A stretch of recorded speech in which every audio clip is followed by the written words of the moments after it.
And so He makes a request of you. He gave you an offer. I will answer your prayers when you call. Whenever you call, I will answer. But on the flip side of it, He made a request from you.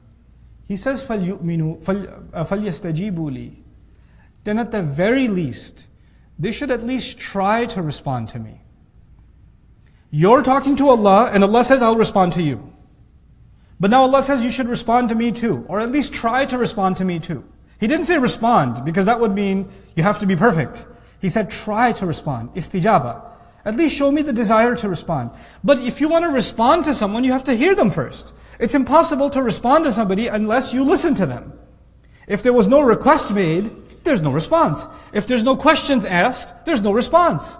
So the fact that Allah is asking for a response means He's asking you to listen to Him first. But how do you listen to Allah? Oh wait, that's what the word of Allah is. When you're reciting the word of Allah, when you're listening to the word of Allah, when you're thinking about the word of Allah, you're listening to things that require a response. That's Allah talking to you. So He says, it's time. You're speaking to me, let me speak to you too. You want me to respond, why don't you try and respond to me too? This is telling us that the Quran, at its core, is actually a conversation between the slave and the master.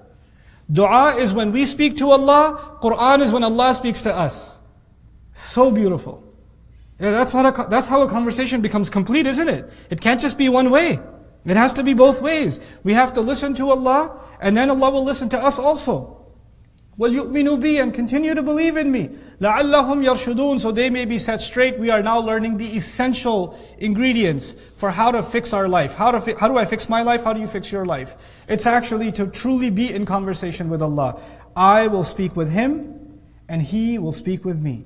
I will speak with Him with my dua, with my request, with my supplication, with my confessions to Him, with my admissions to Him about where I stand, what I need, what my mistakes are, how sorry I am, what I hope to accomplish, what could better myself, how I'm hopeful when I meet Him, that I don't disappoint Him, that He forgives me for the mistakes that I made. All of those are my conversations to Him. And then when He speaks to me, it's not just, by the way, He's not just telling you what to do when He speaks to you. When He speaks to you, He's giving you hope. He's making you grateful. He's making you conscious and aware. He's making you, aware of the people around you and how you treat them. He's opening your eyes to reality. This conversation will set you straight. There are some people, when you have a problem, you just need to talk to somebody. These ayat are telling you these 30 days are days to talk to Allah. This is the conversation we have to have with Allah. If you can accomplish that. Some of you are working at night time. You can't make it to Taraweeh prayer. Some of you are, you're going to have a hard time coming into the masjid. You can't listen to lectures or durus or whatever. Some of you have exams or, you're taking extra courses in the summer. You have a busy Ramadan. It's not going to be an easy time for some of you. It's going to be very, very busy. Those of you that can make the time for extra ibadah, wonderful. Those of you who can't, understand this fundamental and your Ramadan will be beautiful.